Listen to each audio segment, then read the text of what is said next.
The digital clock on the office wall showed 11:47 p.m. when James Morgan finally allowed himself to loosen the Italian tie that had been suffocating him for hours. His dark eyes, always alert, scanned the night view of Chicago through the windows of the 40th floor. The city pulsed below, indifferent to his memories, his ghosts, and the loneliness that consumed him, even surrounded by so much power. At 39, James was what many would call an absolute success. He had built the largest technology company in the country from scratch, Morgan Digital Solutions, a billion-dollar empire that had revolutionized the American market. His face graced the covers of business magazines. His presence caused a stir at corporate events, and his name was synonymous with innovation and excellence. But that night, alone in his minimalist office, he was just a man trying not to succumb to the shadows of the past. His fingers unconsciously brushed the small scar on his right temple, a reminder of one of the last divine corrections that his father, Pastor Jeremiah, had applied to him. The man of God, as he was known in the small town in rural Georgia, believed that his son needed to have the demon of rebellion expelled through physical punishment, and biblical verses shouted like death sentences. James closed his eyes, feeling the bitter taste of memories. That life seemed to belong to another man, another existence. James Robert Smith, the frail boy who trembled at the sound of his father's shouts, had died on the night when, at 17, he had fled with only an old backpack and the obsessive dream of never depending on anyone again, especially God. The soft sound of his cell phone brought him back to the present. It was Emma, his executive assistant for more than a decade, the only person who dared disturb him at that hour. Mr. Morgan, sorry to bother you so late, but we need to confirm your presence at next week's charity event. The Light and Life NGO is waiting for a response. James ran his hand over his face, trying to push away the fatigue. Light and Life. The name alone irritated him, sounding like something out of the endless sermons of his childhood. But it was an important institution with relevant social projects, and his company needed to maintain an image of social responsibility. What's the event again, Emma? A charity dinner in Hudson Valley, sir. The NGO is inaugurating a new center to support underprivileged families. There's a detail you might want to know. The hesitation in Emma's voice was perceptible. The organization has connections to the Church of Revealed Grace. James's jaw instantly tensed. Churches. There was always a church involved, as if the universe conspired to remind him of everything he had tried to bury. Send the confirmation, he replied dryly. And, Emma, prepare a complete dossier on the organization and its main members. I want to know exactly where I'm stepping. In the days that followed, James immersed himself in work with even greater intensity, as if he could drown the growing anxiety in spreadsheets and meetings. The dossier on Light and Life arrived on his desk on a rainy afternoon, and each page seemed like a test of his determination to maintain appearances. The NGO had been founded by Pastor Elijah Reynolds, charismatic figure who had built one of the largest evangelical ministries in the state. The man had an impeccable reputation, an apparently submissive and devout wife, and a daughter who was the pride of the congregation. Abigail Reynolds, 25 years old, responsible for the ministry of worship and social projects of the church. Something in Abigail's photo attached to the report made James pause. It wasn't her soft beauty, although she was undeniably pretty. It was something in her eyes, a kind of veiled restlessness that he recognized all too well, the same look he saw in the mirror every morning. The night of the event arrived with a fine, persistent rain. James adjusted his dark Armani suit as his Range Rover cut through the winding road leading to Hudson Valley. The chosen venue was an old farm converted into an event center, with a stunning view of the mountains that now hid beneath heavy clouds. The main hall was decorated with discreet elegance, soft lights creating a welcoming atmosphere that contrasted with the storm beginning to form outside. James greeted some acquaintances with his rehearsed courtesy, answered questions about the technology market with his professional charisma, and tried to ignore the curious glances that his presence always attracted. It was during the opening speech that he saw her, Abigail was sitting in the front row, wearing a navy blue dress that enhanced her fair skin. Her brown hair fell in soft waves over her shoulders, and her hands intertwined in her lap with a tension that only eyes very trained in reading people could notice. Pastor Elijah spoke with the soft authority of someone accustomed to leading souls. He talked about compassion, about the Christian duty to help those in need, about how the presence of businessmen like James Morgan was a blessing for God's work. Each word made James's stomach twist, but his face remained impassive, years of practice in hiding emotions serving him well. During dinner, fate, or perhaps that same God he so rejected, decided to play a trick on him. He was seated at the same table as Abigail. Up close, she was even more intriguing. Her voice was soft but firm, and when she spoke about the NGO's social projects, her eyes gained a genuine sparkle that seemed to illuminate her entire face. "You don't seem very comfortable with religious events, Mr. Morgan," she commented at one point, surprising him with her insight. James took a sip of wine before answering, studying her carefully. "I'm more of an advocate for practical actions than liturgies, Miss Reynolds." "Interesting." She tilted her head slightly, a gesture that made her look even younger. "I also have my reservations about empty liturgies. Sometimes I wonder if God wouldn't prefer less ritual and more true love." The statement, spoken with disarming honesty, caught James off guard. Before he could respond, a deafening crash shook the hall. Lightning had struck one of the region's power towers, plunging the venue into darkness. Chaos ensued momentarily. Frightened screams, cell phones lit like modern fireflies, voices trying to organize the situation. The rain now fell violently, and it soon became clear that no one could leave the place safely. The access road was partially blocked by a fallen tree. "The property's cottages are available," announced one of the organizers. "We'll accommodate everyone until the situation normalizes." James observed the movement with growing irritation. He was trapped there, surrounded by people who represented everything he had fled from all his life. His driver had taken shelter elsewhere with other staff, and his protests that he could drive even with the storm were vehemently rejected by the security team. "Cottage number 7 is prepared for you, sir," a staff member informed him. And then, with an embarrassed smile, "Miss Reynolds will have to share the space, as it's the only one that still has vacancies. They're separate suites, of course." The universe definitely had a perverse sense of humor, James thought. Abigail seemed equally uncomfortable with the situation, but maintained admirable composure. They walked in silence to the cottage, guided only by the light of flashlights. The interior was cozy, with a small common room between the two suites. The rain continued its furious concert outside, and through the windows it was possible to see lightning cutting the sky like luminous wounds. "I'll retire," said Abigail, her voice barely disguising her nervousness. "Good night, Mr. Morgan." "James," he corrected, surprising himself. "You can call me James." She stopped at the door of her suite, turning to face him.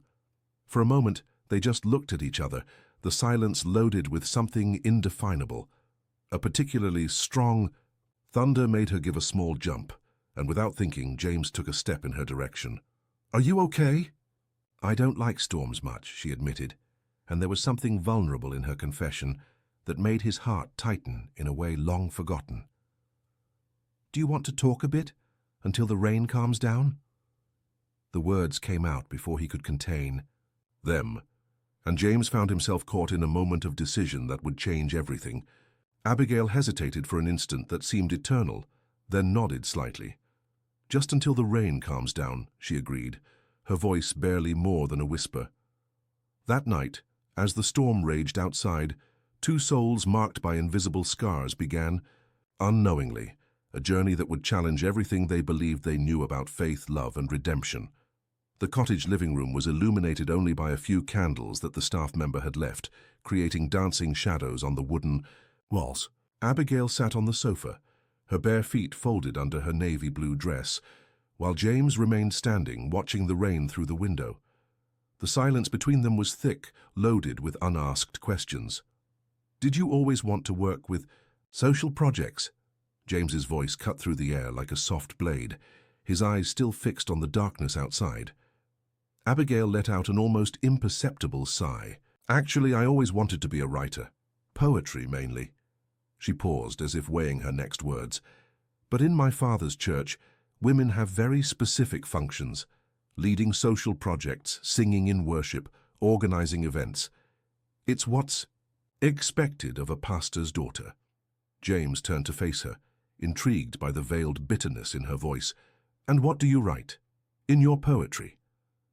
Freedom, she answered simply, her eyes meeting his with unexpected intensity. I write about wings that no one can see, about invisible bars, about a God who may be greater than all the rules we created in his name. Something inside James trembled. It was like hearing his own adolescent thoughts echoing through her lips, but without the anger that had consumed him. There was a mature sadness in Abigail's words, a resignation that somehow was even more painful than his own rebellion. Does your father know? About the poetry? She shook her head, a sad smile playing on her lips. My father sees only what he wants to see. For him, I'm the jewel of the church, the living example that his preaching about submission and purity works. If he knew, her voice faltered slightly. If he knew how many nights I spent awake questioning every verse used to keep us quiet, every convenient interpretation of the scriptures. A particularly strong thunder made her shudder, and James, without thinking, sat beside her on the sofa. Her soft perfume, a mixture of jasmine and something undefinable, invaded his senses, awakening memories he thought were dead. The smell of flowers in his mother's garden, Sunday mornings before everything collapsed, when he still believed in a God of love. Why do you stay? The question came out harsher than he intended. Why not just leave?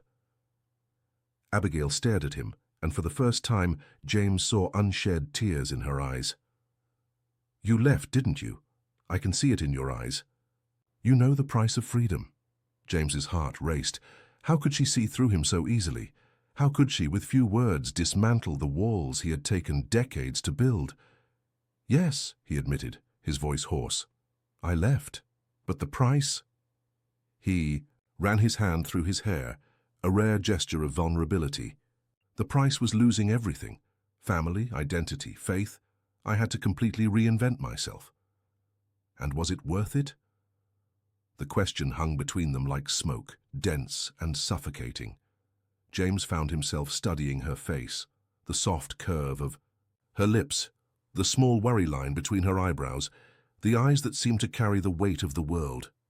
I built an empire, he replied slowly.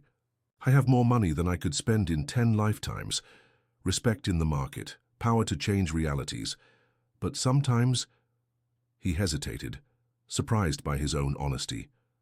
Sometimes I wake up in the middle of the night and don't recognize the man. In the mirror. Abigail extended her hand, lightly touching his arm. The contact, even through the fabric of his suit, sent an electric current through his entire body. At least it's your reflection you see, she murmured. I look in the mirror and see only the reflection of others' expectations. Their gazes met, and at that moment something changed in the air between them. The storm outside seemed distant, as if the world had reduced to that room, that sofa, that moment of raw and unexpected connection.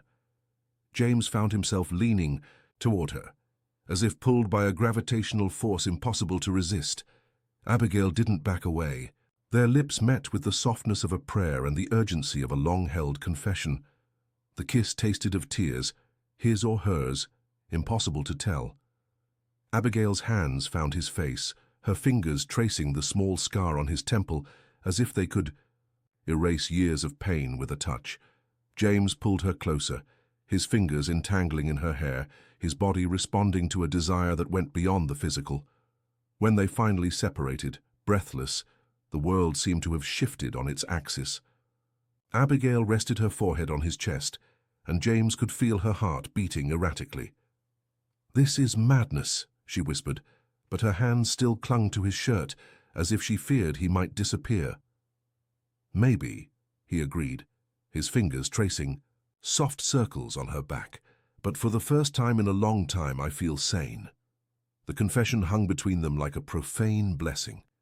Abigail raised her face to look at him, and there was something in her eyes that made James's heart ache. A mixture of fear and courage, of desire and moral conflict that he knew all too well. "I never," she began, then stopped, biting her lip. "This will change everything." "It already has," he responded simply, and it was true. In a few hours, this woman had demolished 2 decades of carefully constructed certainties. They stayed like that, embraced on the sofa, as the storm slowly began to subside outside. There were no more kisses, just the silent intimacy of 2 souls that recognized in each other the same scars, the same yearnings, the same desperate search for something real in a world of appearances. When the first rays of sun began to penetrate, through the cracks in the windows, they found Abigail asleep in James's arms. He observed her serene face, feeling a mixture of protection and terror. What was he doing? She was a pastor's daughter, the symbol of everything he had rejected. She was too young, too pure. She had a whole life ahead of her, and he was a man marked by shadows, someone who had built his entire life on the premise of never allowing himself to be vulnerable again. Careful not to wake her, James carried her to her suite, gently placing her on the bed. She murmured something in her sleep, and for a moment he stood there, memorizing every detail of her face as if it were the last time he would see it. Back in the living room, he straightened his tie and jacket, extinguished the candles that were almost at their end, and waited for the sun to rise completely. When the first staff members began to circulate around the property, announcing that the road was clear, James had already reconstituted his mask of ruthless businessman. He left the cottage without looking back, ignoring the tightness in his chest that said he was making the biggest mistake of his life. In his car, driving back to Chicago, he tried to convince himself that it had been just a night outside of reality, a moment of weakness that would not be repeated. But her words echoed in his mind like an inescapable mantra. "You know the price of freedom." Yes, he knew, and for the first time in 20 years, he wasn't sure if the price had really been worth it. James was in a video conference with investors when Abigail's message arrived. His hands sweated when he saw her name on the screen, and for a moment, he completely lost the thread of the presentation he was making. Emma, always attentive, quickly intervened with data and graphs, giving her boss the seconds he needed to recompose himself. In the past few weeks, he had devoted himself obsessively to work, as if 16 hours a day in the office could erase the memory of that night. He had expanded the company to 2 new countries, closed 3 Millionaire contracts, participated in dozens of meetings. But each night, alone in his penthouse in Lincoln Park, he was haunted by the jasmine perfume and the memory of words whispered during a storm. Now, looking at that simple message, "We need to talk. It's important. Please." James felt his carefully constructed world beginning to crumble. "Emma," he called as soon as the video conference ended, "cancel my afternoon appointments." His assistant knew him too well to question, but there was concern in her eyes. In the past few weeks, she had noticed the change in his behavior, the increased irritability, the increasingly long nights at the office, the dark circles that no Italian suit could disguise. James drove to a discreet cafe in Wicker Park, a place where he knew he wouldn't encounter anyone from the corporate world. His hands trembled slightly when he typed the response. "I'll be at Serenity Cafe at 3 p.m. It's reserved and discreet." The response came almost immediately. "I'll be there." The next 2 hours were an exercise in self-control. James tried to concentrate on reports, but the words danced meaninglessly before his eyes. His mind was trapped in an infinite loop of possibilities, each more disturbing than the other. He arrived at the cafe half an hour before the agreed time, choosing a table in the back, partially hidden by decorative plants. He ordered a coffee that he didn't drink, watching the door with a mixture of anxiety and terror that he hadn't felt since adolescence. When Abigail entered at 3 p.m. on the dot, James's heart stopped for a second. She was different, paler, more fragile somehow, but also carrying a determination in her eyes that frightened him. She wore a simple dress, her hair tied in a discreet bun, no makeup. She looked younger like this, more vulnerable, and the instinct, To protect her, hit James like a punch. "Hi," she said simply, sitting across from him. "Hi," he responded, his voice hoarser than he intended. "You're pregnant," she completed without beating around the bush. "I'm pregnant." The world seemed to stop. The noise of the cafe, the sound of traffic outside, everything disappeared except the roar of blood in his ears. James found himself back, in the kitchen of his childhood, hearing his father shout about sin and shame, feeling the weight of the belt on his back. "Are you sure?" The words came out mechanical, stupid. "2 months," she replied, her voice trembling slightly. "From that night in the cottage." James closed his eyes, feeling the weight of 20 years of running crumbling on his shoulders. When he opened them again, Abigail was watching him with a mixture of fear and defiance. "I'm not asking for anything," she continued, before he could speak. "I didn't come to demand marriage, money, or responsibility. I just thought you had the right to know." "Your father," he began, then stopped, the reality of the situation hitting him in successive waves. "Does he know?" Abigail shook her head. "Only my mother knows for now, but it won't be long before others notice. And when that happens—" She left the sentence hanging in the air, but both knew what was coming. James found himself studying her face, looking for signs of accusation, of manipulation, of anything he could use to emotionally distance himself from the situation. But all he found was a raw honesty that completely disarmed him. "What do you want to do?" he finally asked. "I'm going to have this child," she replied with a certainty that surprised him.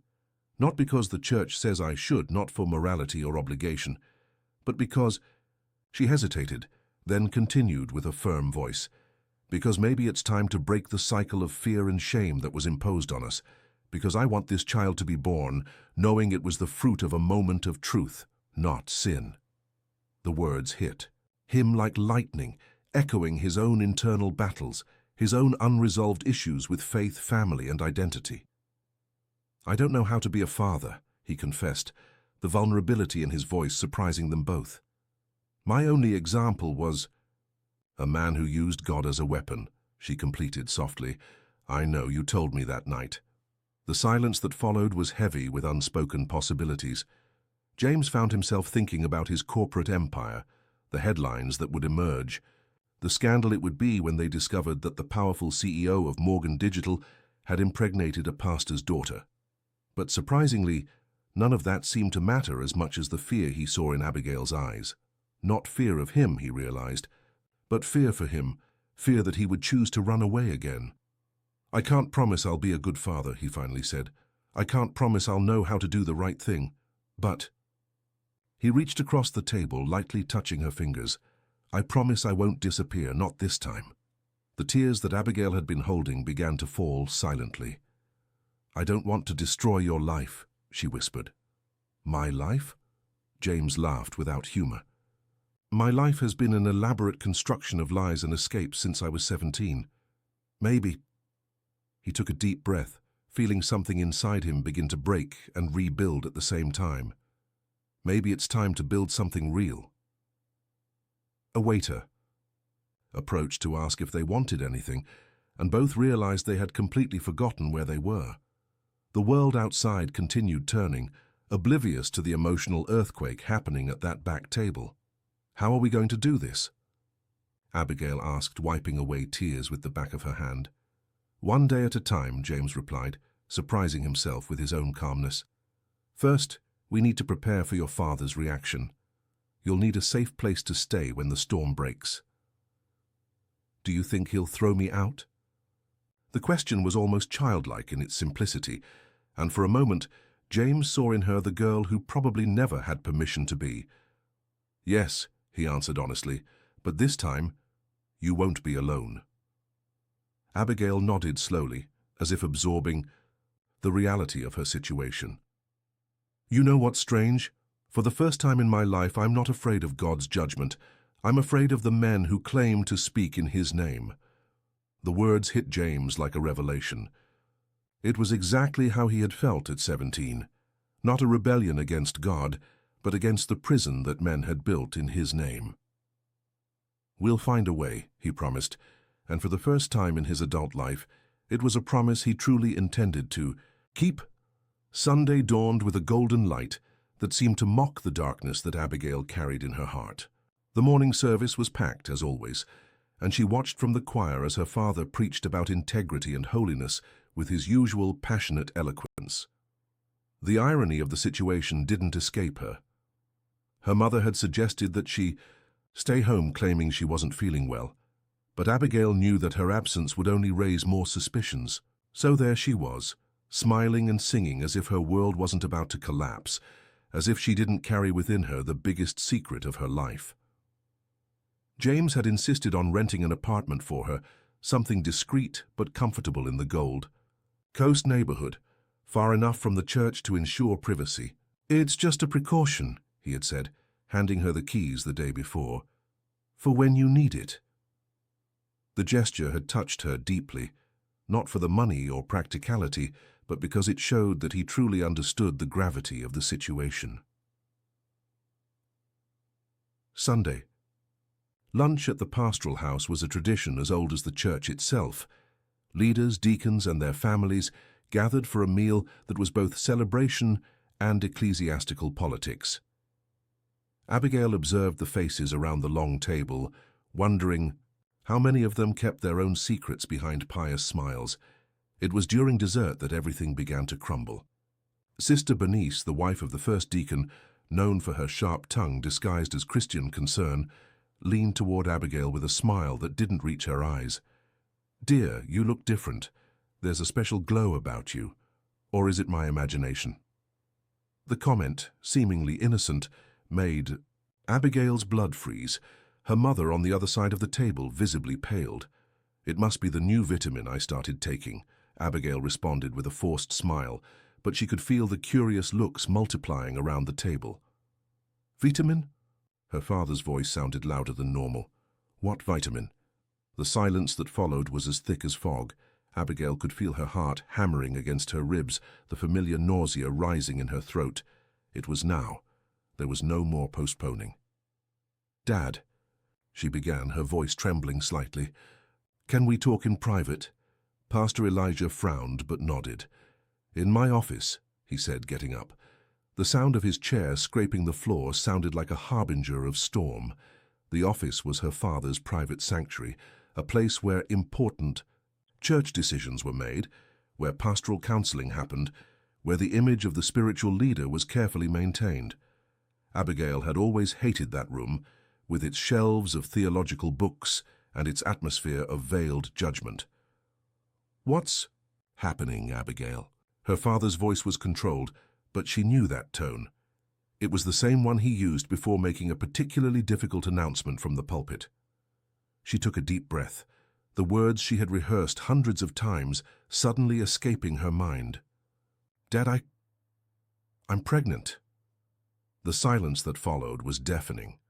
Pastor Elijah remained completely still, as if he had turned into a statue. Then slowly, his face began to change. The color left his cheeks, replaced by a purplish tone that Abigail had never seen before. "What?" The word came out as a hiss. "I'm pregnant," she repeated, forcing herself to keep her voice steady. 2 months along. "Who?" The question came loaded with contained fury that made Abigail tremble.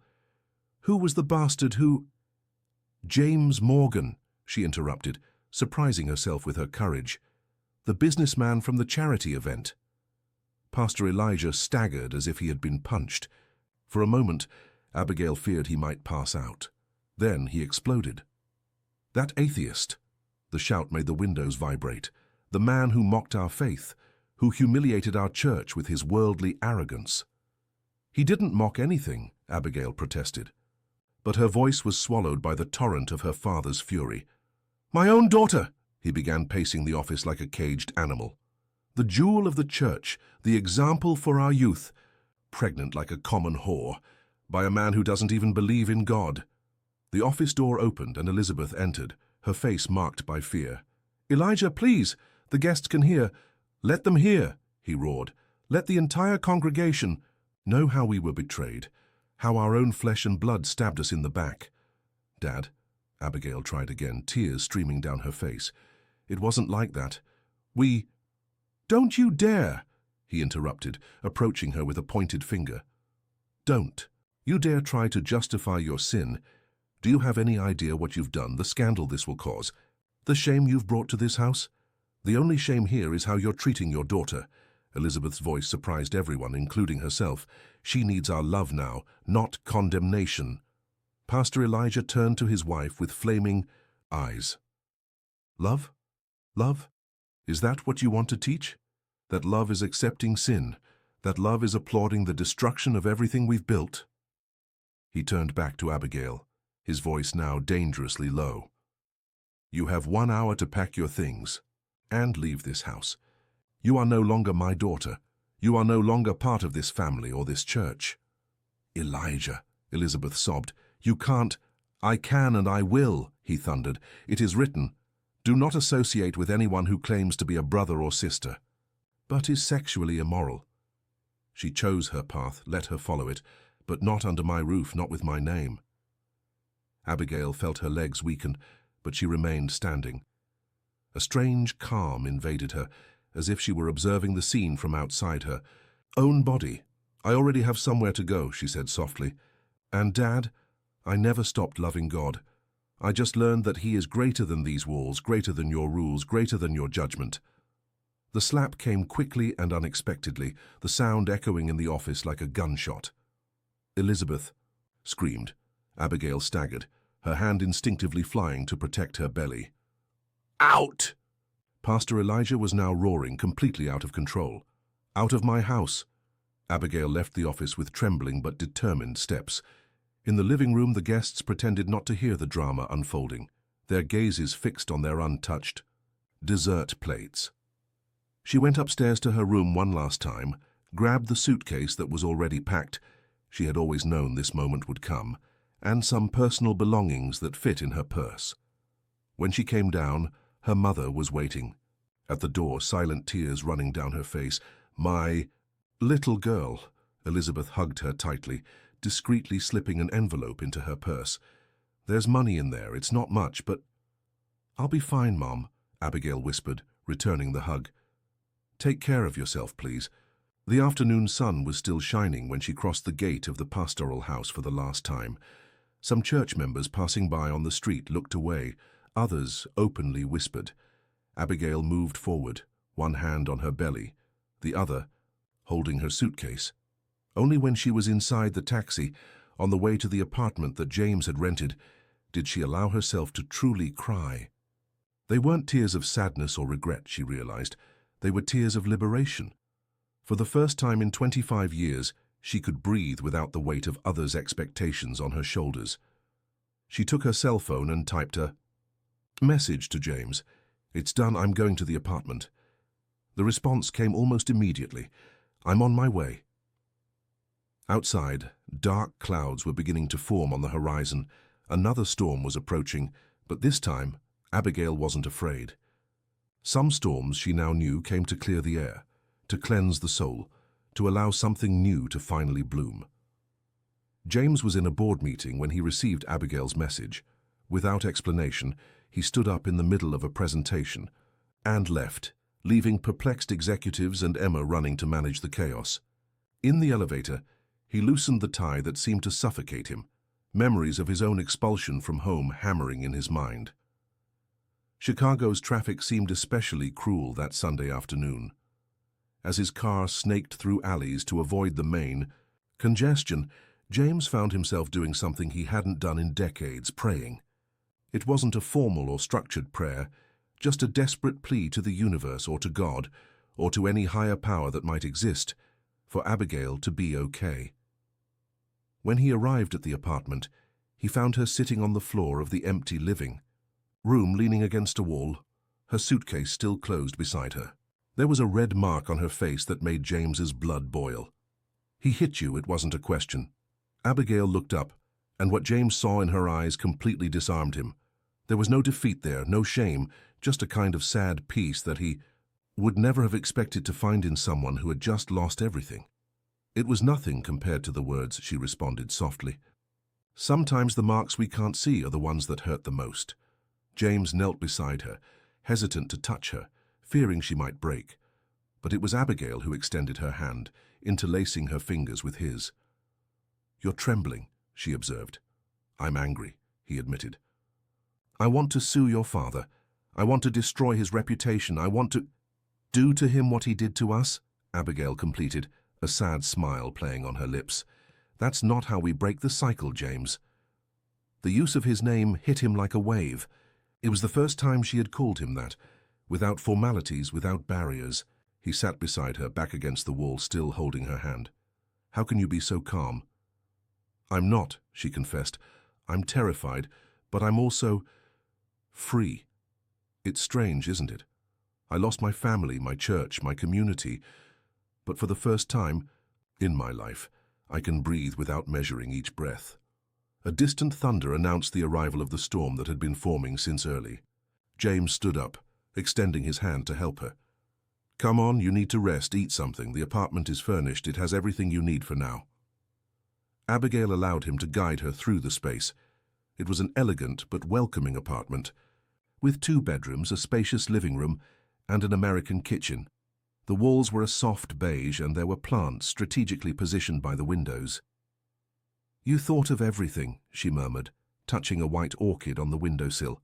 "Emma." "Thought of it," he corrected. "She's much better at these things than I am. I just wanted to make sure you had a safe place." Abigail turned to face him, and there was something in her eyes that made James's heart tighten. "Why? Why what? Why are you doing all this? You could have simply disappeared, sent money through a lawyer, washed your hands of the situation. It would be easier for your image, for your business." James ran his hand through his hair, a gesture that betrayed his inner turmoil. "Because I know exactly what it's like to be thrown out of the house for not meeting the expectations of a father who confuses control with love. Because—" He hesitated, then continued. "Because that night in the cottage you saw me. Not the CEO, not the successful man, but the scared boy who still carries scars that no one else can see." The tears that Abigail had been holding began to fall silently. James pulled her into his arms, and she buried her face in his chest, finally allowing herself to crumble. "I'm so afraid," she sobbed, "not for myself, but for the baby. What if I'm a terrible mother? What if all those people are right and this really is a punishment, "No," James interrupted firmly, holding her face between his hands. "Don't repeat their lies. This baby is not a punishment, it's—" He took a deep breath, searching for the right words. "It's a chance for us to do things differently, to love without conditions, to raise without fear." Abigail stared at him, surprised by the strength in his voice. "Do you really want to be part of this life, this child?" "I do," he answered, and the certainty in his voice surprised them both. "I don't know how to be a father. I don't know if I'll be good at it. But I want to try. I want to break the cycle, as much as you do." The rain began to fall outside, strong and purifying. James led Abigail to the sofa, and together they watched the storm through the panoramic window. There was something symbolic in that moment, as if the sky were washing not only the city, but also the masks they had both worn for so long. "You know what's funny?" Abigail murmured, her head resting on his shoulder. "All my life I heard about the God of wrath, of judgment, of punishment. But now for the first time I feel like I'm really getting to know the God of love, of grace, of second chances." James remained silent for a moment, absorbing her words. "I stopped believing in God a long time ago," he confessed. "Or maybe I stopped believing in the God my father preached. But you make me want to believe in something greater again." Abigail interlaced her fingers with his, resting their joined hands on her still flat belly. "Maybe that's what this child came to teach us, that sometimes we need to lose everything we thought was sacred to find what is truly divine." The storm continued outside, but inside that apartment, amid the chaos and uncertainty, something new was beginning to be born. Not just a child, but a new form of faith, a new type of family, a new way to love. James gently kissed Abigail's forehead, feeling for the first time in his adult life that he was exactly where he should be. The empire he had built, the power he had accumulated, everything seemed small compared to this moment of absolute truth. "We'll do this together," he promised. "One day at a time." "One day at a time," she agreed, and there was more strength in her whisper than in all the sermons she had ever heard. The words of Elizabeth hung in the air like a promise of future reconciliation. Abigail felt hot tears running down her face, a mixture of joy and sadness that seemed to define her life in recent times. "James has been... How has he been with you?" Elizabeth asked, maternal concern evident in her voice. "Different from anything I could have expected," Abigail replied, a small smile appearing on her lips. "He's attentive, present. He's going to therapy, you know. He said he wants to resolve his own traumas before the baby is born." Elizabeth seemed surprised. A man willing to work on his emotional issues? That's unusual in our circles. "It's because he understands, Mom. He understands what it's like to grow up under the weight of impossible expectations of a God who seems more executioner than father." At that moment, the door opened and James entered, stopping in surprise at seeing Elizabeth. There was a moment of palpable tension until he composed himself and politely extended his hand. "Mrs. Reynolds, it's a pleasure to finally meet you properly." Elizabeth stood up, ignoring the extended hand, and, to everyone's surprise, hugged James. "Thank you," she whispered, "for not abandoning my daughter." The moment was interrupted by Elizabeth's cell phone ringing.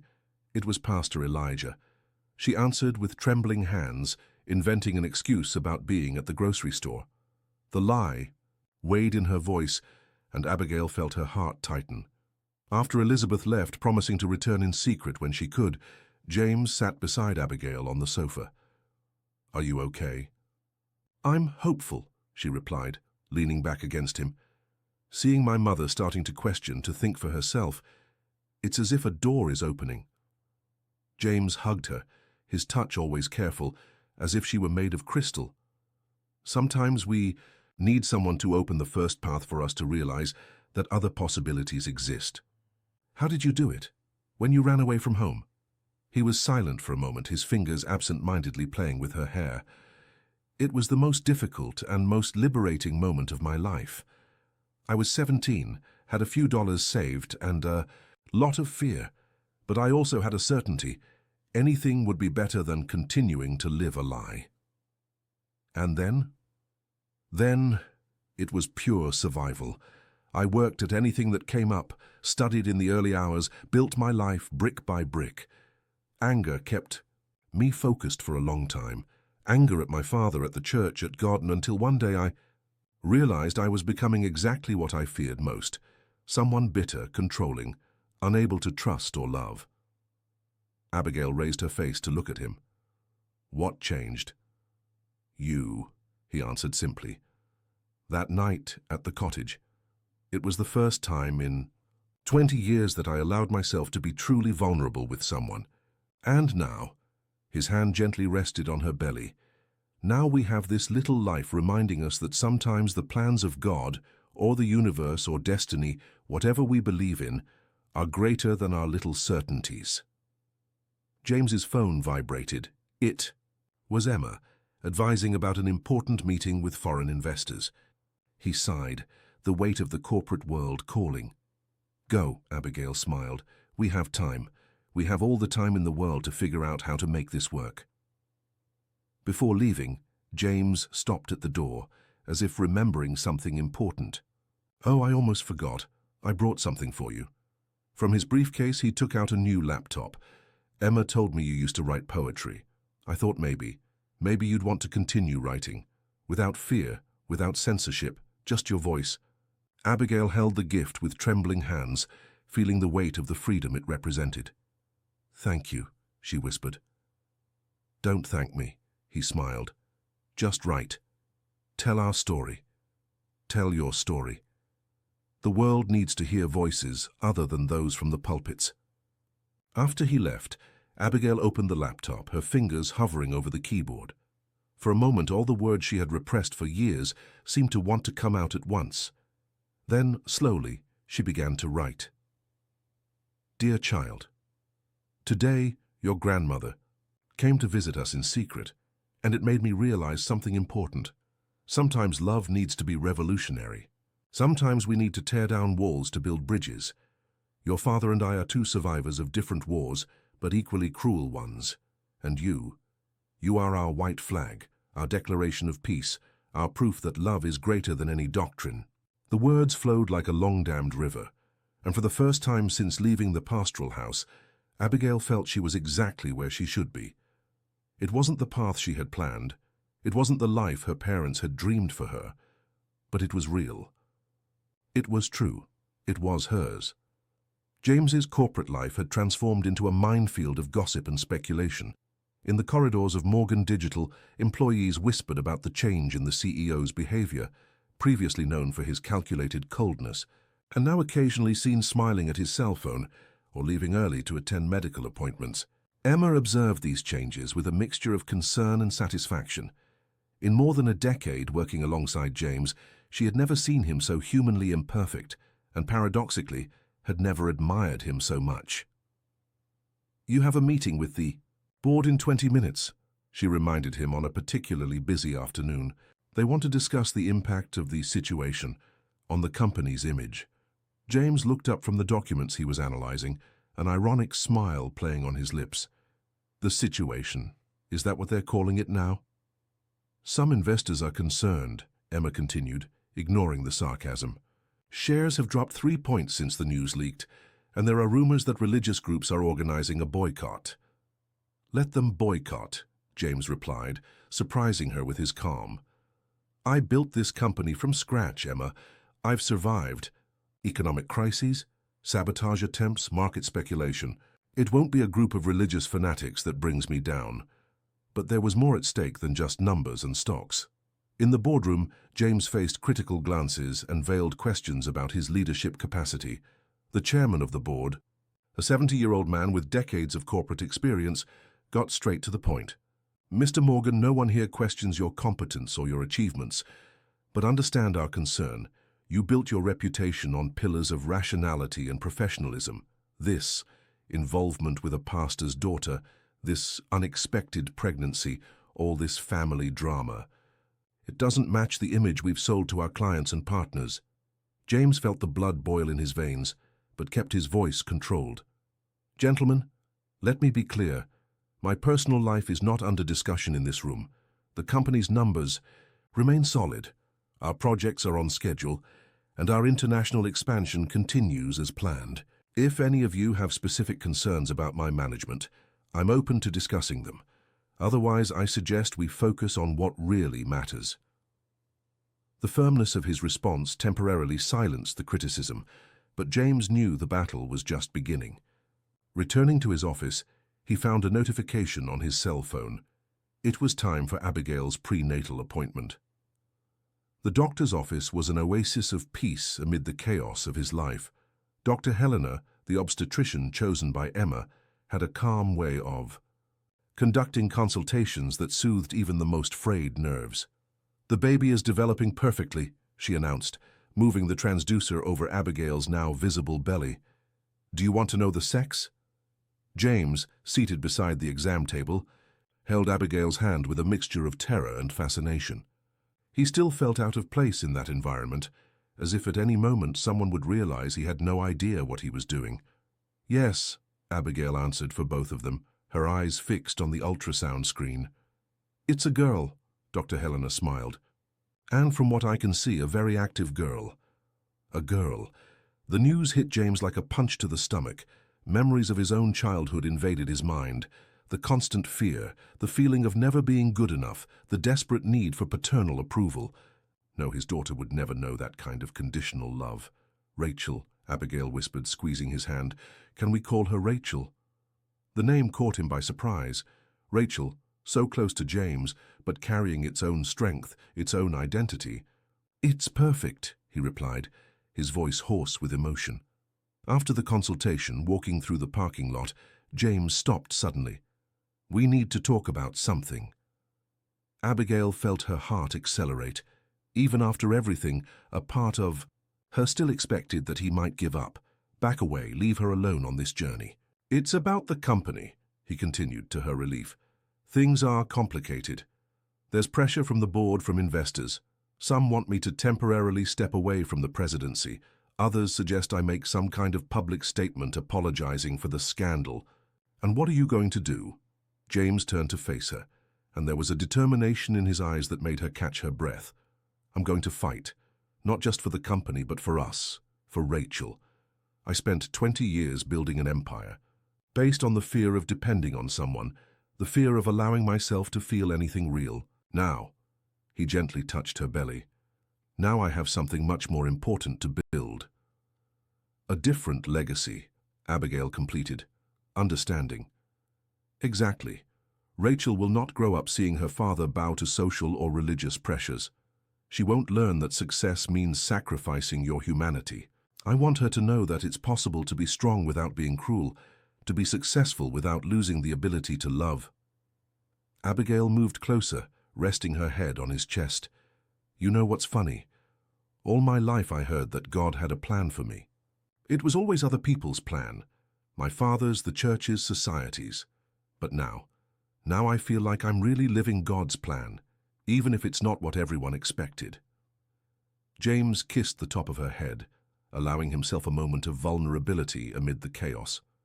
Maybe that's what Rachel came to teach us, that sometimes the divine plan is precisely to break all human plans. The sun was setting on the horizon of Chicago, painting the sky in shades of pink and gold. Somewhere in the city, Pastor Elijah prepared another sermon on sin and redemption. In some corporate office, executives planned strategies to deal with Morgan Digital's image crisis. But there, in that parking lot, a man who had rejected God and a woman who was learning to love him in a new way were silently building a bridge between worlds that everyone judged irreconcilable. The storm that Emma had so feared finally arrived on a Wednesday morning. A former member of Pastor Elijah's church, driven by a mixture of revolt and revenge, posted a video on social media. In it, he exposed years of emotional manipulation, psychological control, and abuses perpetrated under the cloak of religion. The video was devastating in its simplicity. The man, who identified himself as Mark, a former deacon of the church, narrated with disturbing details how Pastor Elijah had built his ministry on foundations of fear and control. He spoke about young people expelled for questioning doctrines, about families separated in the name of purity of faith, about money diverted from social projects. But what really made the video go viral was the passage about Abigail. Mark described how the pastor's daughter had been used as a symbol of Christian perfection, practically imprisoned in a bubble of impossible expectations since childhood. And then the final bomb.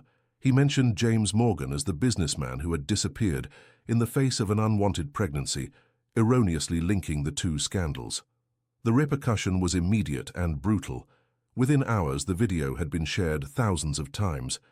Hashtags like "Now Free Abigail" and "What Abusive Church" dominated trends on social media. Journalists began to dig deeper, discovering other former members willing to speak. James was in a meeting when Emma burst into his office, pale as a ghost. "You need to see this. Now." As he watched the video, James felt his world compressed to a single point of icy fury.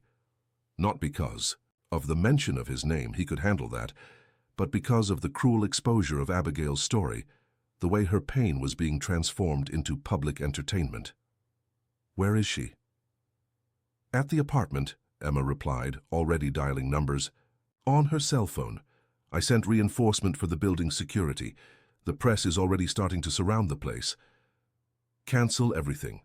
I'm going there." The journey to the apartment was a blur of lights and horns. James found Abigail sitting on the floor of the living room, laptop open in front of her, silent tears running down her face as she read comments on social media. "Don't do this," he said softly, closing the computer. "Don't torture yourself like this." "Did you see it?" she asked, her voice trembling. "What he said about my father, about the church. It's all true, James, every word. I saw it happen year after year, and I never had the courage to do anything." James knelt beside her, taking her hands in his. "You were a victim too, Abigail. So a child trapped in a system of abuse. Don't blame yourself for surviving the only way you could. But now, she sobbed, now everyone knows. Not just about me, about us, but about everything. All those destroyed families, all those marked lives, and they're saying you abandoned me, that you're like all the other men who— Then let's tell our version, James interrupted, an idea beginning to form in his mind. Not through an official statement, not through press officers. Let's tell the truth our way. Abigail looked up, confused. How? Your poetry, he replied simply. All those texts you've been writing, all those truths you've kept for so long. It's time to set them free. The suggestion caught her by surprise. Her poetry was intimate, raw, too honest to be shared. But maybe that was exactly what the world needed now. I don't know if I have the courage, she whispered. You had the courage to leave everything behind. You had the courage to choose love instead of fear. You had the courage to carry our daughter, even knowing the price you would pay. James gently touched her face. Your words can be healing for other people, trapped in the same systems that hurt. Huss? At that moment, Abigail's cell phone rang. It was her mother. Daughter, Elizabeth's voice was choked. Hi, your father. He had a collapse after the video went viral. He's in the hospital. The world seemed to stop for a moment. Abigail looked at James, terror in her eyes. Which hospital? Northwestern Memorial.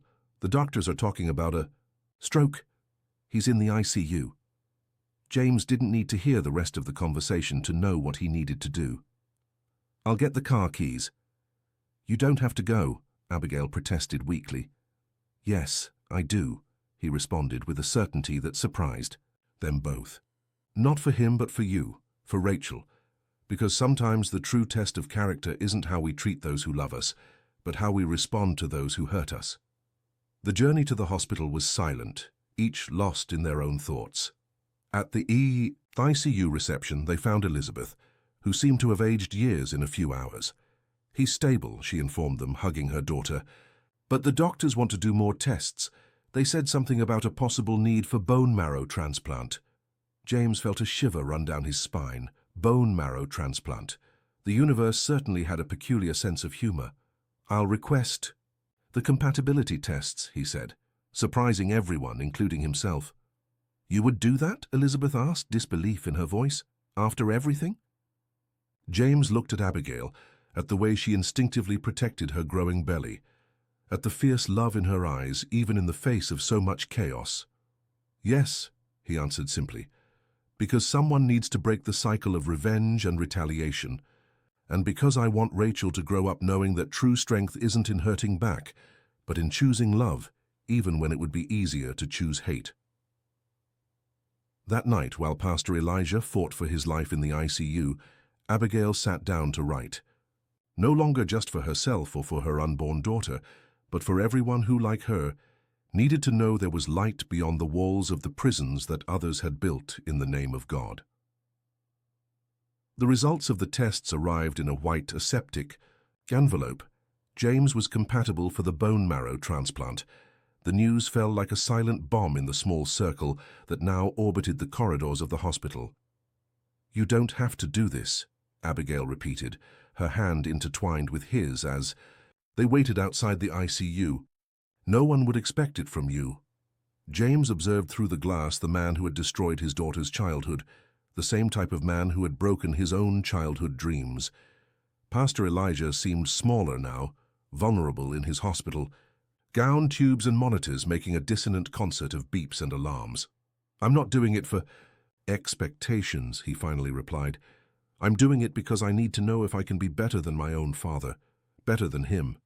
He gestured toward the glass. Better than all the hatred we've carried for so long. The surgery was scheduled for the following morning. That night, alone in his apartment, James did something he hadn't done since he was a teenager. He opened a Bible. Not to seek condemnation or justification, but to try to understand the God that Abigail still loved, even after everything. His hand stopped at an underlined passage. Love is patient, love is kind. It does not envy, it does not boast, it is not proud. It does not dishonor others. It is not self-seeking, it is not easily angered, it keeps no record of wrongs. The text, so familiar, and yet so new, made something break inside him.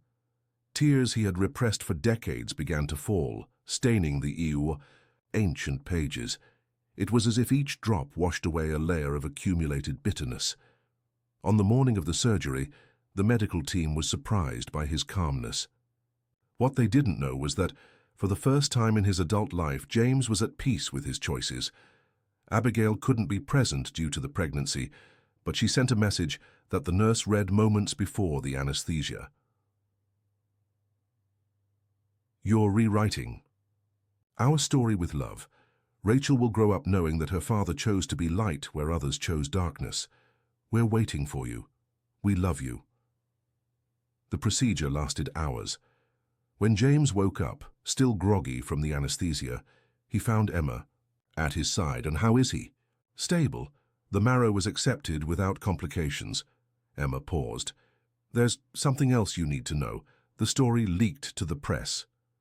James closed his eyes, expecting the worst. But not in the way you're thinking, she continued. Someone from the hospital shared your decision to donate marrow to the man who publicly condemned you. Social media is different. People are sharing their own stories of reconciliation, of healing, of renewed faith. And the company. Shares have risen 10 points since yesterday. The board issued a note of unanimous support for your leadership. Apparently, a CEO who chooses compassion over revenge is something the market respects. A week later, when Pastor Elijah fully regained consciousness, it was Elizabeth who told him about the transplant. The silence that followed was deafening. Why, he finally asked, his voice hoarse with contained emotion. Why would he do that?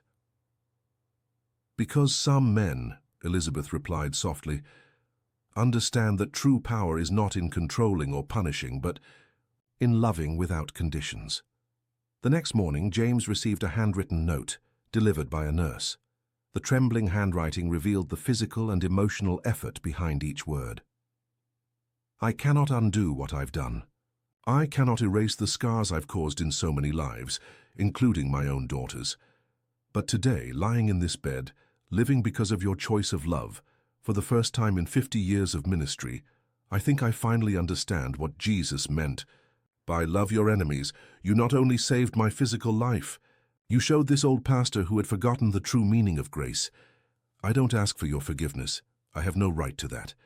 But I ask for the chance to know my granddaughter, to try to be the kind of grandfather I was never able to be. As a father, with humility and gratitude, Elijah.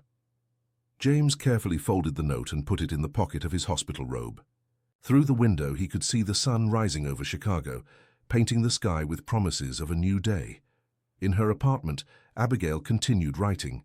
Her words, previously whispers of silent rebellion, now flowed like a river of healing and hope. Her blog, started anonymously, had become a beacon for other survivors of religious fundamentalism. And in her womb, Rachel grew, unaware of the earthquake of love that her existence had triggered.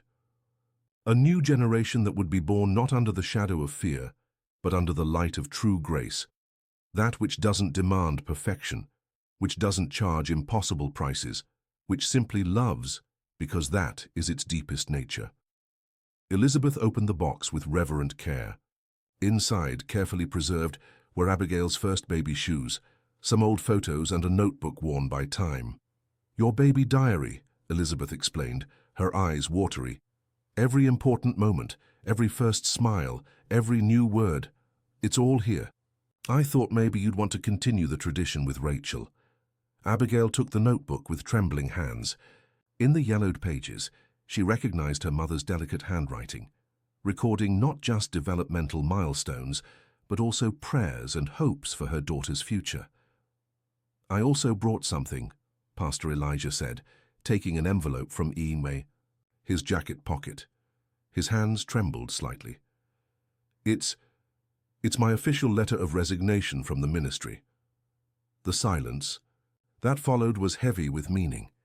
James, who was observing the scene with a mixture of caution and curiosity, noticed how the ex-pastor's shoulders seemed lighter, as if he had left an immense weight behind. I can't continue preaching, Elijah continued, his voice choked. Not after realizing how much harm I caused in the name of a truth that I myself had distorted. How much love I denied in the name of a holiness that was more about control than about God. Abigail felt Rachel move in her womb, as if responding to her grandfather's words. "Dad." "No, let me finish." He raised his hand. "During my recovery in the hospital, I had a lot of time to think. To read the Bible not as a manual of rules, but as a story of love and redemption. And you know what I discovered? That in all my years of ministry, I never really understood the central message of the gospel." He turned to James, his eyes meeting. Those of the man who had saved his life. "You taught me more about grace in a single act of mercy than I did in 50 years of sermons. And that completely broke me." James felt his own resistance beginning to melt. It wasn't forgiveness. It was still too early for that, but it was a beginning of understanding. "The church is changing," Elizabeth added softly. "We're learning to listen to other voices, especially those of women who for so long were silenced. Your blog," she looked at her daughter with pride, "has been a light for many people trapped in the same chains that bound us." "It's true," Elijah agreed. "Your words, and they have power, daughter. Power to heal, to liberate. Power that I tried to stifle for so long, but that I now see as a precious gift from God." Abigail felt tears streaming down her face. Rachel kicked again, stronger this time, making her gasp slightly. James was immediately at her side, concerned. "It's all right," she smiled, taking his hand and placing it on her belly. "She's just dancing." The moment was surreal. The ex-fundamentalist pastor, the formerly atheist businessman, the rebellious daughter, and the newly empowered mother, all united by the movement of a child not yet born. "May I?" Elizabeth asked timidly, extending her hand toward her daughter's belly. When Abigail nodded, she approached, gently touching the place where her granddaughter was moving. "Hello, Rachel," she whispered. "Your arrival is transforming all of us." Pastor. Elijah observed the scene with watery eyes. James, noticing his lost look, surprised everyone, including himself, by saying, "Do you want to feel too?" The ex-pastor limped to his daughter, his hands trembling when they touched her belly. Rachel, as if sensing the importance of the moment, gave an especially strong kick. "She has her mother's strength," Elijah commented, a trembling smile on his lips. "And her father's stubbornness," Abigail completed, exchanging a knowing look with James. The evening progressed with hesitant conversations, silences loaded with meaning, and gradually, small moments of genuine connection. It wasn't complete forgiveness, it wasn't instant reconciliation, but it was a beginning built not on religious expectations or family obligations, but on the possibility of something new and authentic. When the older ones finally said goodbye, Abigail found something else in the box of memories, a small note recently written by her mother. "Dear daughter, you taught us that sometimes we need to lose everything we thought was sacred to find what is truly divine. Your courage opened doors we didn't know existed, and now Rachel comes to remind us that God's love is greater than our small doctrinal boxes. With renewed love, Mom." That night, lying beside James, Abigail felt a peace that transcended understanding. It wasn't the kind of peace that came from having all the answers, but the one born from finally asking the right questions. "What are you thinking about?" James asked, his fingers playfully running through her hair. "About how unpredictable life is," she replied, guiding his hand to where Rachel was moving. "A few months ago, I was the perfect pastor's daughter, trapped in a golden cage of expectations. You were the businessman who had rejected God. And now we're here, building. Something neither of us planned, but which seems more true than any plan we could have made." James kissed her forehead softly. "Maybe that's what they call true faith, not the certainty that everything will be okay, but the courage to move forward even when the path isn't clear." "Rachel will grow up with that freedom," Abigail murmured, already half asleep. "Freedom to question, to doubt, to believe.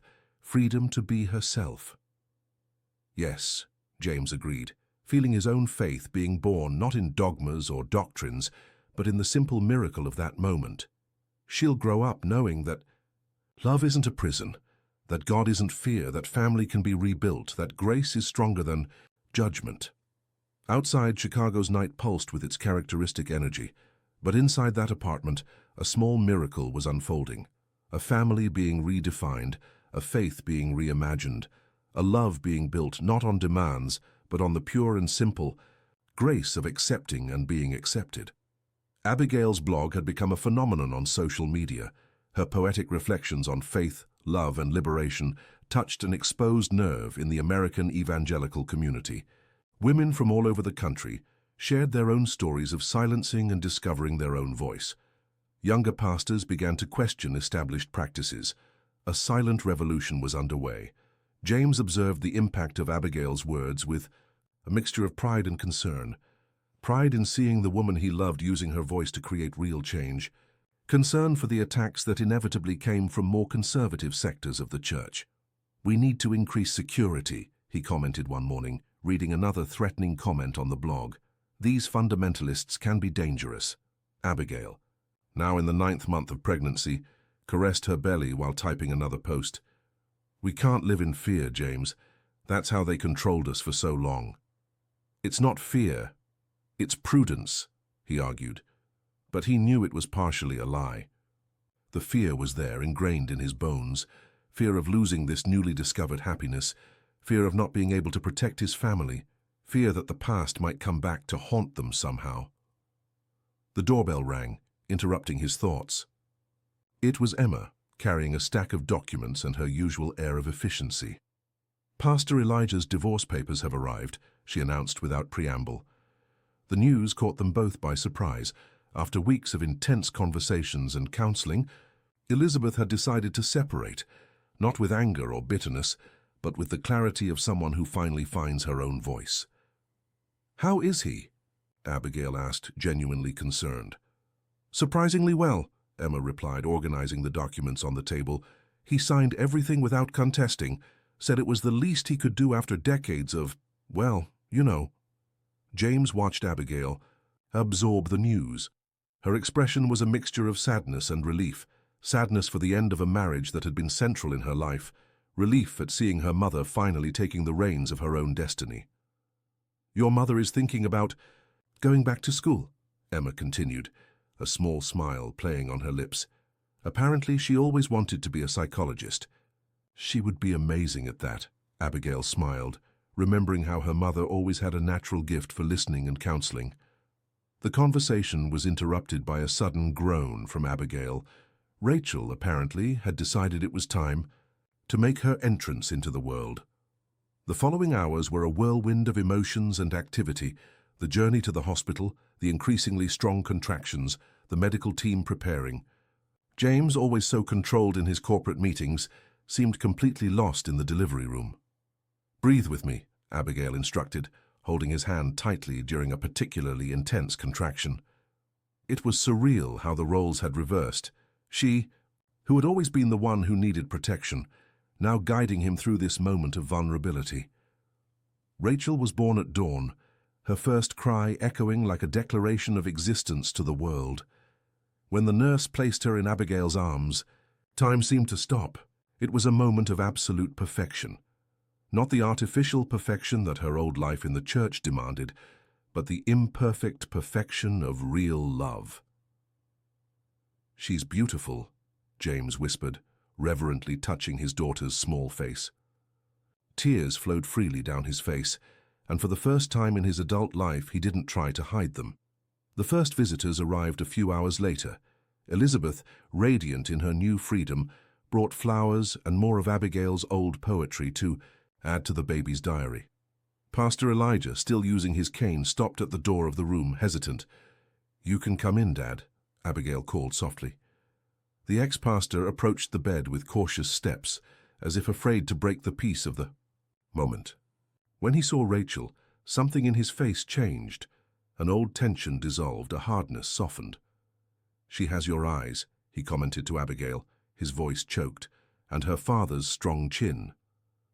James, who was observing the scene with attention, noticed how the man seemed smaller, more human, more real without the weight of his former pastoral authority. It was as if Rachel's arrival had completed a cycle of healing that had begun with the bone marrow transplant. "Would you like to hold her?" Abigail offered. The moment when Rachel was placed in her grandfather's arms was loaded with meaning. The ex-fundamentalist pastor, who had once expelled his daughter from home, now held in his hands the living proof that God's love was greater than any human doctrine. "Forgive me," he whispered. It wasn't clear if to Rachel, to Abigail, or to God. "Forgive me for each time I confused control with love, fear with faith, power with grace." Elizabeth approached, placing a hand on her ex-husband's shoulder. There was no more anger between them, just the mature understanding of two people who had finally found the courage to be honest with themselves. "She will grow up knowing a different God," Abigail said, exchanging a meaningful look with James. "Her God of freedom, not of fear, of acceptance, not of judgment, of unconditional love, not impossible demands." Rachel opened her eyes at that moment, as if understanding the importance of what was being said. Her gaze, still unfocused but intensely present, scanned the faces around her, her parents, her grandparents, her family rebuilt on foundations of truth and grace. "Welcome to the world, little revolutionary," James whispered, gently kissing his daughter's forehead. "You've already changed all of us, and you don't even know it yet." Outside, Chicago continued its frantic rhythm. In the hospital corridors, other lives began and ended.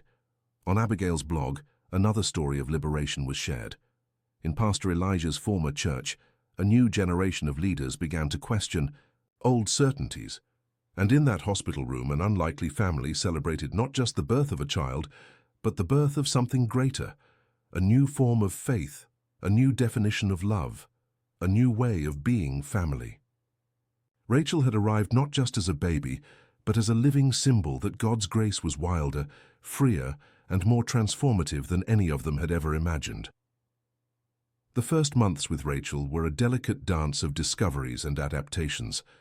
James, accustomed to controlling every aspect of his corporate life, found himself completely surrendered to the sweet chaos of fatherhood. His meetings were now frequently interrupted by video calls to see his daughter's newest smile, and his executives had already grown accustomed to seeing their CEO with milk stains on his Italian tie. Abigail flourished in her new routine. Between feedings and diaper changes, she continued writing. Her blog had transformed into a movement, Daughters of Grace, an online community that gathered women seeking a more authentic and liberating spirituality. One morning, while Rachel slept, in her crib, Abigail received an email that made her heart stop for a moment. It was from a major publisher, interested in turning her posts into a book. "Your words touch on issues that many people are afraid to address," the editor wrote. "The intersection between faith and feminism, between tradition and liberation, between family love and personal autonomy. We believe your story needs to reach an even wider audience."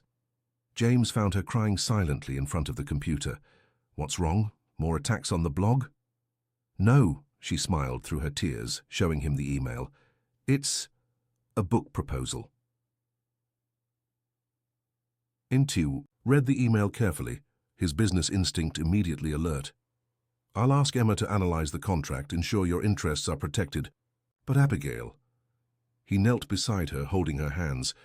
"You deserve this. Your words are changing lives." "I'm afraid," she confessed.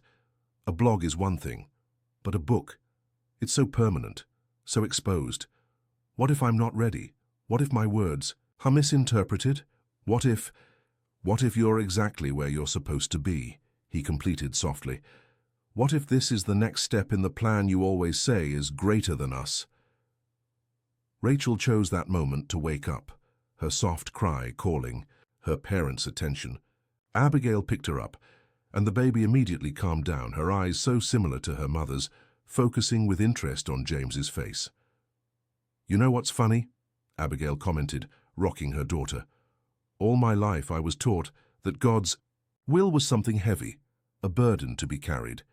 But looking at her, at you, at everything that's happened, for the first time I feel like I'm really at the center of divine will, and it's light, it's liberating." James observed his two women with a love that sometimes frightened him in its intensity. He, who had built his life rejecting any form of faith, now found himself praying, not the memorized prayers of his childhood, but honest conversations, with a God who seemed very different from the one his father preached. "So you'll accept?" he asked, already knowing the answer. "I will," she smiled, "but I need your help, not just with contracts and practical issues. I need you to remind me who I am when fear tries to convince me otherwise." "Always," he promised, kissing. First Rachel's forehead, then Abigail's lips. "We're a team, remember? An unlikely family built on grace and truth." The following months were intense.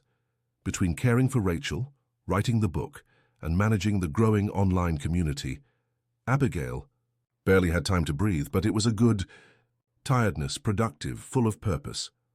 Elizabeth had become a constant presence in their lives. Now studying psychology, she brought a new perspective to their conversations about the years of submission she had lived. Her personal experiences enriched the chapters of the book that dealt with female liberation in the religious context. Pastor Elijah, though more distant, was also changing. After leaving the ministry, he began discreet work with other pastors who questioned the fundamentalism of their churches. His personal testimony of transformation, of how religious pride had almost made him lose his family, touched hearts in a way that his sermons never had. One afternoon, while Abigail worked on the final chapter of the book, James arrived home. Earlier than usual, his face had a serious expression that worried her. "Did something happen?" "I received a proposal," he said, sitting beside her. "A television network wants to make a series based on our story, our journey of faith, love, and transformation." Abigail felt her stomach sink. It was one thing to expose her story in a book with her own carefully chosen words. It was entirely different to see her life transformed into public entertainment.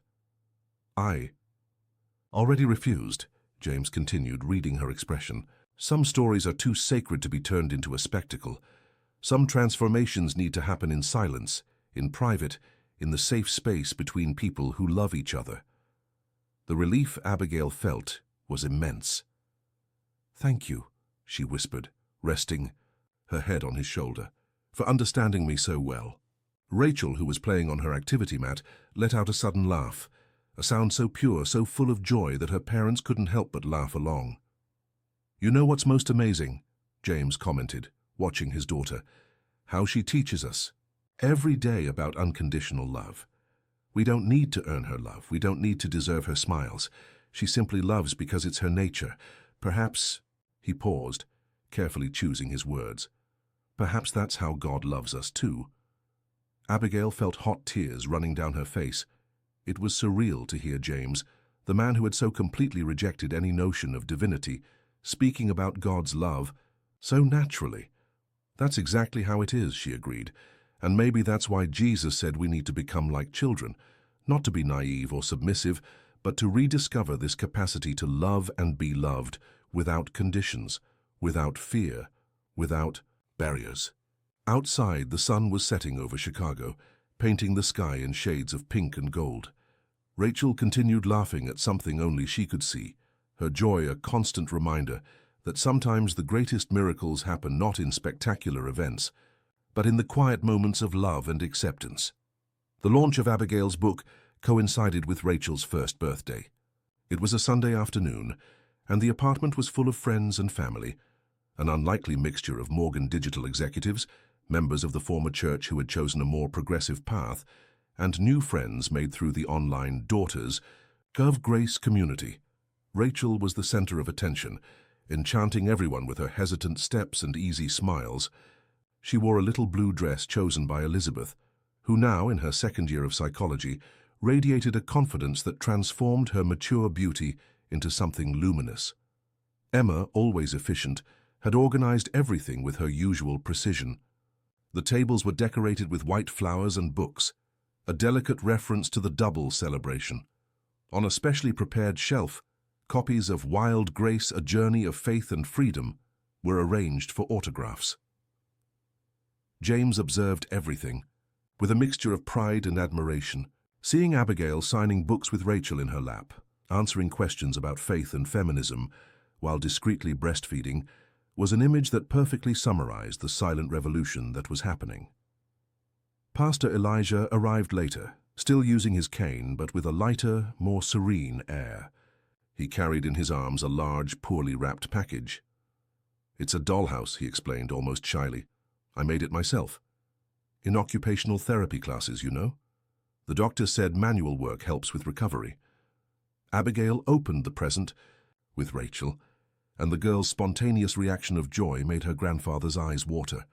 The dollhouse was simple, but made with evident care, each detail hand-painted, each small piece of furniture positioned with love. "There's even an office," he pointed out, "for when she wants to write like her mother."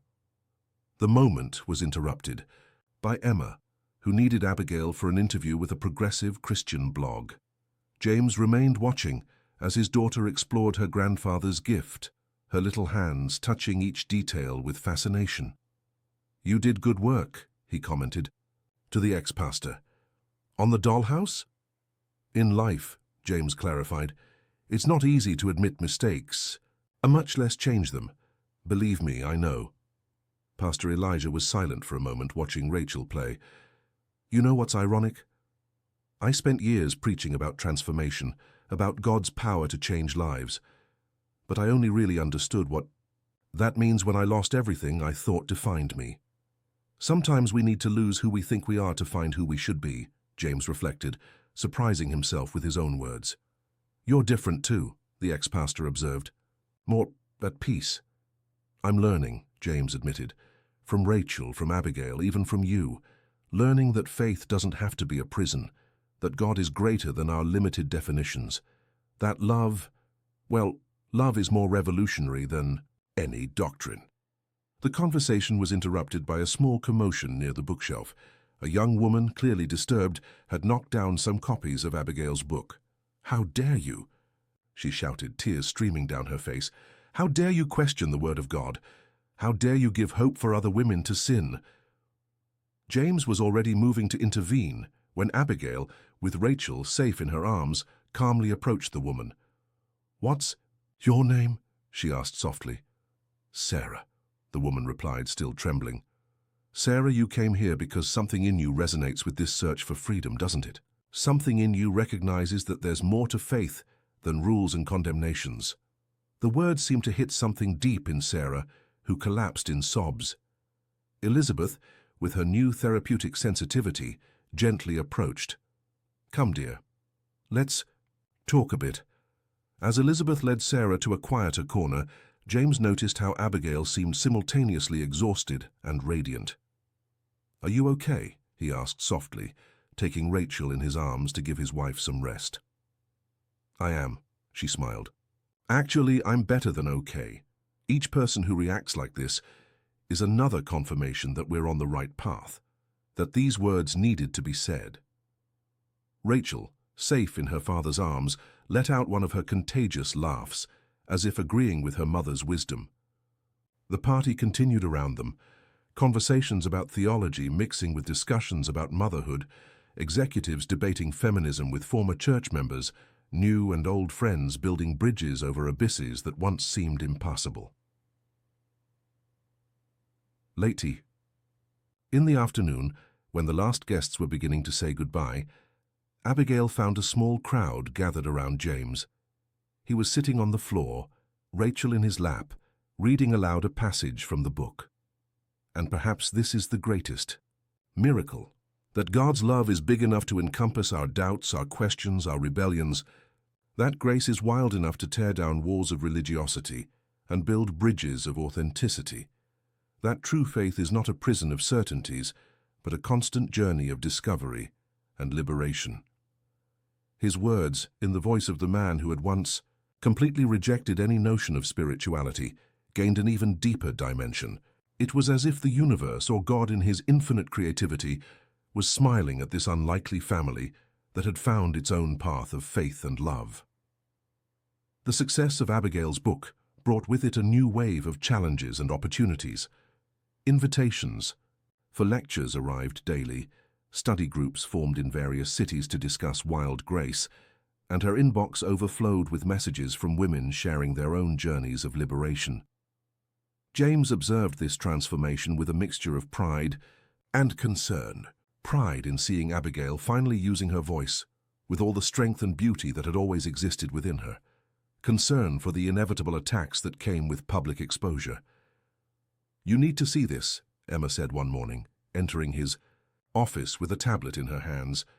It was a viral video of a famous pastor denouncing Abigail's book as feminist heresy and calling for a national boycott. James felt his blood boil, but before he could react, he noticed something curious in the comments on the video. For every attack, there were dozens of defenses, not just from Abigail's followers, but from other religious leaders, respected theologians, even conservative pastors who recognized the need for change in the church. At home, he found Abigail breastfeeding Rachel while participating in a video conference with a women's Bible study group. Her ability to balance motherhood, ministry, and personal life constantly impressed him. "How do you handle it?" he asked later when Rachel finally slept. "The attacks, the criticism, the threats?" Abigail smiled, that serene smile that always disarmed him. "You know what's funny? Before, when I lived to please my father and the church, the fear of criticism paralyzed me. Now," she paused, choosing her words, "now I understand that the angriest criticisms usually come from people who are facing their own internal battles." Like Sarah, James remembered, referring to the young woman who had caused commotion at Rachel's party. Sarah was now a regular presence in their lives, actively participating in the Daughters of Grace community and doing therapy with Elizabeth. Exactly. Sometimes people need to shout at us because they still can't shout at the systems that hurt them. That night, while James worked on his laptop, an unexpected email arrived. It was from his own father, Pastor Jeremiah, who had had no contact with him since his escape at 17. "Son, I read your wife's book. I don't agree with many things, but she made me think. About you, about us, about the God I preached and the God I maybe never really knew. I know it's too late to fix what I broke, but I wanted you to know that I'm proud of the man you've become, not despite your rebellion, but perhaps because of it. Your father." James's hands trembled when he showed the email to Abigail. She hugged him in silence, letting him process that complex moment of emotions. "What will you reply?" she asked softly. "I don't know," he admitted. "Part of me wants to ignore it, maintain the walls I built. But another part," he looked toward, the room where Rachel slept. "Another part thinks that maybe it's time to show our daughter that healing is possible, even in the oldest wounds." "You don't need to decide now," Abigail assured. "God's grace has no expiration date." The following days brought more changes. Pastor Elijah, inspired by the impact of his daughter's book, began writing his own memoirs, an honest confession about the dangers of fundamentalism and the transformative power of unconditional love. Elizabeth, now interning at a psychology clinic, specialized in treating women in the process of religious deconstruction. Her own healing process became an instrument of healing for others. Morgan Digital was also transforming. James, influenced by his own journey of faith and love, implemented more humanized policies in the company. The old decompression room was transformed into a multi-religious space where employees could meditate, pray, or simply find a moment of peace. One afternoon, while walking through the park with Rachel, Abigail shared news that she had saved for the right moment. "The publisher wants me to write another book," she said, watching her daughter play on the swing, "about motherhood, faith, and silent revolution." James smiled, recognizing the sparkle in her eyes, the same sparkle that had captured him that stormy night in the cottage. "And what do you think about that?" "I think it's time," she replied, her voice firm. "Time to show that being a mother doesn't mean abandoning your dreams or your voice, that we can raise our children with a faith that liberates instead of imprisoning, that we can be equal partners at home and in life." Rachel let out one of her contagious laughs, calling her parents' attention. She had discovered her shadow, on the ground and was dancing with it, free and happy in her sacred innocence. "Look at that," James commented, amazed. "She already knows how to dance with her own shadows." "That's what I want to teach," Abigail smiled, resting her head on his shoulder. "That our shadows don't need to frighten us, that we can dance with our fears, our doubts, our imperfections. That God's grace is big enough to transform even our scars into light." The sun was beginning to set, painting Chicago's sky in shades of pink and gold. Rachel continued her improvised dance, her laughter echoing through the park like a prayer of gratitude. And her parents, who had found love and faith in the most unlikely places, watched their little revolutionary, with hearts overflowing with hope. Because sometimes the greatest miracles don't happen in temples or churches, but in public parks, on an ordinary afternoon. Sometimes the deepest grace isn't in solemn rituals, but in the laughter of a child dancing with her own shadow. And sometimes the truest love is born precisely when we let our certainties die to make room for something much bigger and wilder than any doctrine could contain. Abigail's second book, Dancing with Shadows, Letters to a New Generation, was released when Rachel turned 2. It was a different work from the first, more mature, more serene, but no less revolutionary. Through letters addressed to her daughter, Abigail wove profound reflections on motherhood, spirituality, and the transformative power of unconditional. Thanks to you, James, who had actively participated in the writing process this time, found himself deeply touched by one chapter in particular, the one where Abigail described his decision to respond to his father-in-law's email. "Pastor Jeremiah, dear Rachel, today your father received a letter from the man who taught him to fear God. But you know what's extraordinary? Your father chose to respond with love. Not a naive love that ignores the wounds of the past, but a mature love that understands that sometimes the people who hurt us the most are also hurt. You're still too young to understand this, but one day you'll learn that forgiveness isn't pretending the pain never existed. It's choosing not to let that pain define who you are or who you can become." The meeting with Pastor Jeremiah happened in a quiet cafe in Lincoln Park, the same one where James and Abigail had met to discuss Rachel's pregnancy years ago. The man waiting for them seemed smaller and more fragile than in James's memories. The years and perhaps remorse had taken their toll. "James Robert," the pastor said, using the baptismal name that James had abandoned so long ago. Then, correcting himself, "Sorry, James." Rachel, secure in Abigail's arms, observed her great-grandfather with innocent curiosity. Her eyes, so similar to her father's, had that glow of ancient wisdom that sometimes frightened the adults around her. "Hi, little one," Jeremiah tried, his voice trembling slightly. To everyone's surprise, Rachel extended her arms to him. Abigail and James exchanged a look. Their daughter always had a special gift for disarming people with her spontaneous love. The moment when Pastor Jeremiah held his great-granddaughter was transformative. Silent tears ran down his wrinkled face as Rachel played with his tie, completely oblivious to the historical weight of that encounter. "She has your eyes," he said to James, "the same eyes I used to see full of fear. But in hers I only see love." "It's because she's never known a God of fear," Abigail responded softly. "She's growing up knowing she's loved exactly as she is." The conversation that followed was difficult, full of heavy silences and painful truths. Pastor Jeremiah spoke about his own traumas, about how he had reproduced the cycle of spiritual violence he had experienced in his own childhood. James, for the first time, allowed himself to cry in front of his father. Not tears of anger or hurt, but of mourning for what they could have been and weren't. "I can't change the past," Jeremiah finally said. "I can't undo the blows, erase the harsh words, rebuild the trust I destroyed. But maybe I can learn from Rachel how to love without conditions." The reconciliation process was slow and not always easy.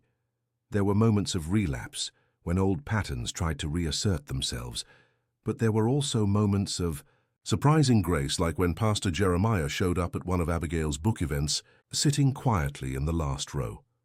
Elizabeth, with her new therapeutic perspective, began facilitating meetings between parents and children marked by religious trauma. Pastor Elijah frequently participated, sharing his own journey of transformation. Gradually, a new form of community began to form, not based on rigid doctrines or power hierarchies, but on authenticity and mutual acceptance. Morgan Digital became known not only for its technological innovation, but for its humanized culture. James, the CEO who had once built walls around his heart, was now sought out by other executives interested in integrating spirituality and business in a healthy and inclusive way. On an especially significant afternoon, as the family gathered to celebrate Pastor Jeremiah's 70th birthday, Rachel surprised everyone with a question. "Daddy, why did you and Grandpa cry that day at the cafe?" James picked up his daughter, exchanging a look with Abigail before answering, "Because sometimes, Angel, we need to cry to clean our hearts, like a rain that washes the city and makes everything new again. Like that stormy night you and Mommy always talk about." Abigail laughed, amazed by her daughter's intuition. "Exactly, my love. That night changed everything, you know. It was when we discovered that sometimes God uses storms to show us the way home." Rachel seemed to ponder this for a moment, then declared with the profound simplicity of children, "So God is like a GPS for the heart."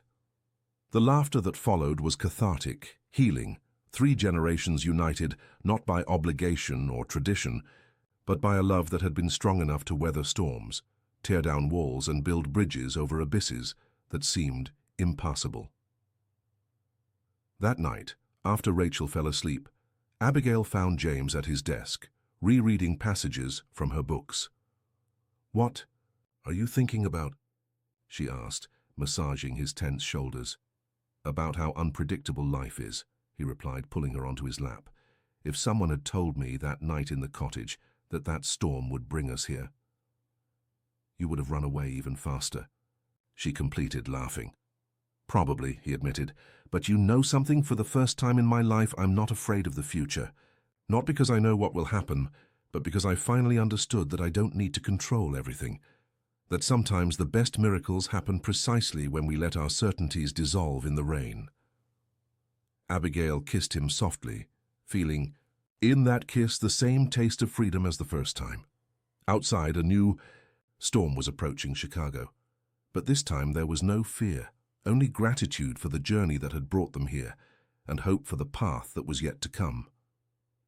Because in the end, they discovered that true love isn't a safe harbor that protects us from storms. It's the courage to dance in the rain, to laugh with our shadows, to let the wild grace of God transform us into something more beautiful than our own limited expectations could ever imagine.